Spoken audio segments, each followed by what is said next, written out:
today. I think we're making progress. Questions? Kyle, any resolution, place kicking?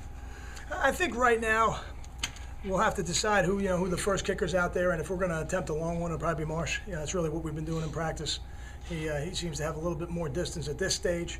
I'm always hesitant to use the punter kickoff guy also as the kicker full time. I don't think in the history of the NFL it's ever been done, so I really wouldn't want to put all those things on a college player. If he does the long ones, do you have any idea yet who's going to do the short ones? Well, we know one of two. I don't know exactly which one it'll be yet. We'll make that decision after tomorrow's practice. Does he have a distance that you're going to allow him to do long ones, or is there like a cutoff or anything like that? Yeah, we'll have to discuss that. A little bit will have to do with the wind and the game day conditions, but I mean, I think in practice he can probably hit him from 60.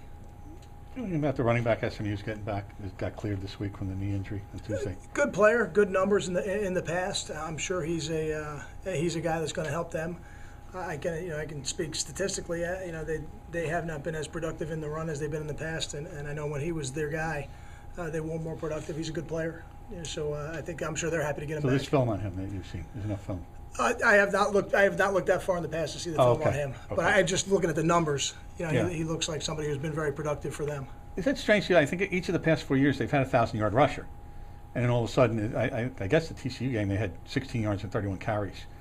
Does that seem strange to you that offense is also predicated on being able to run the ball effectively at times, right? It is, and really, in that offense, it's usually about the numbers. And when the numbers present themselves in the box, if it's similar to what I coached in, there's a count system in place, where if there's a certain number of defenders in the box, they'll run it, and if there's a certain number of defenders in the box, they're going to throw it.